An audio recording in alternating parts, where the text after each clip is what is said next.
Hello viewers, இன்னைக்கு நாம பார்க்க போறது Zoom 100 Bucket List of the Death Season 1 Episode 3 Part 2.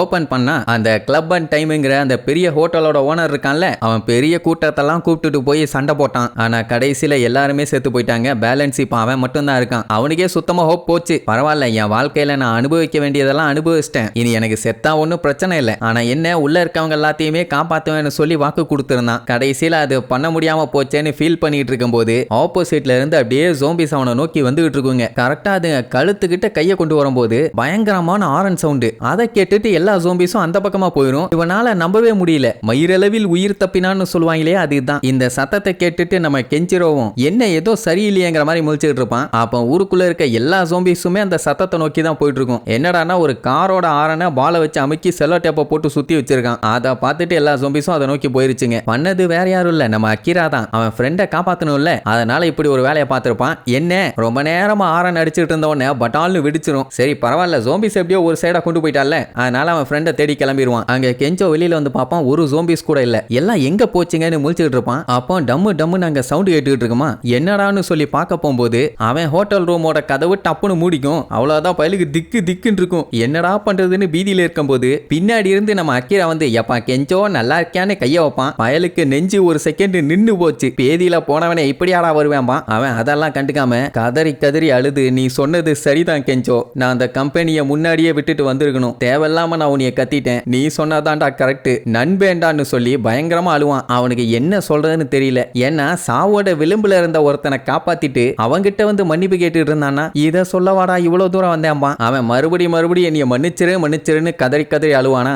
அட பழசெல்லாம் தூக்கி குப்பையில போடு, நம்ம அடுத்த வேலையை பார்க்கலான்னு சொல்லிட்டு இருக்கும் போதே பின்னாடி இருந்து ஜோம்பி கூட்டம் சும்மா பிச்சுக்கிட்டு வரும். இது ஏன் அப்படின்னா அக்கிரா மன்னிப்பு கேட்கறான்னு கத்திட்டு இருந்தால அந்த சத்தத்தை கேட்டு வந்திருக்குதுங்க. மன்னிப்பு கேட்கறேன்னு சொல்லி இப்படி மாட்டி விட்டியாடா பரதேசி பையலன்னு அடிச்சு புடிச்சு மாடிக்கு ஓடி கஷ்டப்பட்டு கதவெல்லாம் தள்ளுன்னு தள்ளி சாத்தி எப்படியோ அந்த ஜோம்பிஸ் கிட்ட இருந்து எஸ்கேப் ஆயிட்டானுங்க. ஆனா ரொம்ப நேரத்துக்கு தாக்கு பிடிக்க முடியாது. எப்படியோ அந்த கதவை திறந்துட்டு வந்துருங்க. ஏசியோட அவுட்டோர் யூனிட்டை வச்சு தான் சமாளிச்சுட்டு இருக்கானுங்க. இப்போ இங்க இருந்து எப்படி தப்பிக்கிறது? அதனால கெஞ்சோ புலம்பிட்டு இருப்பான், என்னடா பண்றது பைத்தியக்கார பையலன்னு. நம்ம பையன் தான் கூலா ஹேண்டில் பண்ணுவானே. பக்கத்துல தான் இன்னொரு பில்டிங் இருக்குது, அப்படியே ஒரு ஜம்பை போட்டா அங்க போய் சேர்ந்துட வேண்டியதான். மூஞ்சி உன் ஐடியாவை கொண்டு போய் ஹெலிகாப்டர்ல ஏத்த. இங்க இருந்து குதிச்சேன்னா நீ அடுத்த பில்டிங்க்கு போக மாட்டேன், அப்படியே ஒரேடியா மேல போயிருவேன். ரொம்ப டிஸ்டன்ஸ்டான்னு சொன்னா கேட்க மாட்டான். நான் குதிக்க போறேன்னு சொல்லிட்டு வேகமா போய் ஒரு ஜம்பை போடுவான். போனவன் அடிச்சு புரண்டு போய் விழுவான், தலையில அடிபட்டு இருக்கும். எனக்கு ஒண்ணு ஆகல, டே செவல தாவுடா தாவும்பான். எங்க தாவறது, கீழே பார்த்தா அடிவேரெல்லாம் கலக்குது. என்ன பண்றதுன்னு தெரியாம பதறிட்டு இருப்பான். உடனே அக்கிரா அவனை மோட்டிவேட் பண்ணி விடுவான். கொஞ்சம் கொஞ்சமா இருட்டாயிட்டே வேற இருக்குது. நைட் ஆகிறதுக்குள்ள குதிச்சுட்டான்னா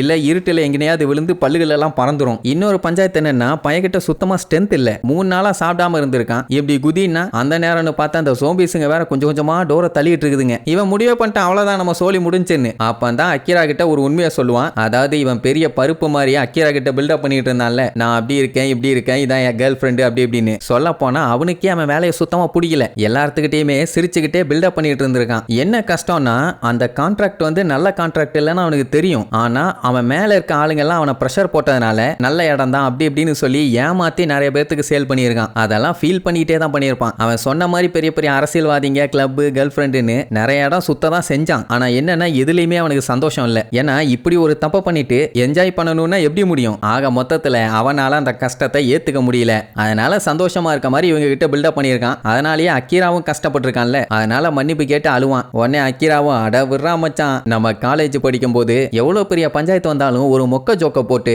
பயங்கரமா சிரிக்க வச்சிருவ, நீ எப்பவுமே சூப்பர் தாண்டாமா. இப்படி இவனுங்க பேசிட்டு இருக்கும் போதே அந்த ஜோம்பிஸுங்க கொஞ்சம் கொஞ்சமா டோர் ஓபன் பண்ணிட்டு வந்துட்டு இருக்குதுங்க. அப்பதான் கெஞ்சோ மேட்ரா சொல்லுவான், அவனுக்கு இந்த மாதிரி ரியல் எஸ்டேட்டோ இல்ல ஐடி கம்பெனிலயோ வேலை பார்க்கணும்லாம் ஆசை இல்ல, ஒரு நல்ல ஸ்டாண்டப் காமெடியன் ஆகணும். அதாவது அவனை சுத்தி இருக்கவங்க எல்லாத்தையும் சிரிக்க வைக்கணுங்கிறது அவனோட ஆசை. அதை சொல்லி கத்தும் போது இவ்வளவு நேரமும் அந்த சூரியன் செட் ஆயிட்டு இருக்கும் போது கிளவுட் எல்லாம் மறைச்சு இருட்டாயிட்டு இருந்துச்சு. இப்ப அந்த கிளவுட் எல்லாம் விலகி பளீர்னு வெளிச்சம் தெரியும். அதாவது பைய தெளிவாயிட்டான்னு காட்டுறாங்க. உடனே அக்கிரா இருந்துட்டு, சரி நீ கஷ்டப்பட்டுட்ட, இனிமேட்டு இஷ்டப்பட்ட வாழ்க்கையை வாழலாம், நான் பண்ண தப்பெல்லாம் தயவு செஞ்சு நீ பண்ணாதேங்கிற மாதிரி அட்வைஸ் பண்ணிட்டு இருப்பான். அங்க ஜோம்பிஸுங்க டோர் ஓபன் பண்ணிருச்சுங்க. அப்ப நம்ம பையன் இனியும் ஒரு செகண்ட் லேட் பண்ணாத, உன் வாழ்க்கையை இனியாச்சு நீ வாழப்பாரு. இந்த ஒரு சின்ன டிஸ்டன்ஸை நீ தாண்டிட்டீனா உன் வாழ்க்கையில சந்தோஷம் தான்பா. அவன் ரிஸ்க் எடுக்க தயாராயிட்டான். சாக போறோன்னு முடிவாயிருச்சு. அதை கடிச்சு செத்தான் என்ன, கண்ணா பின்னான்னு கீழே விழுந்து செத்தான் என்ன அப்படின்ட்டு ரிவர்ஸ்ல போய் கரெக்டா அந்த ஜோம்பி பக்கத்துல வர அந்த டைம் ஓடி வந்து ஒரு ஜம்ப் ஏர்லயே போட்டிருந்த ட்ரெஸ் எல்லாத்தையும் கழட்டி தூக்கி வீசிடுவான். அதாவது பையன் இப்ப ஒரு ஃப்ரீ பேர்ட் ஆயிட்டானாமா. நம்ம பையன் அதை பார்த்து சிரிச்சுக்கிட்டு இருப்பான்.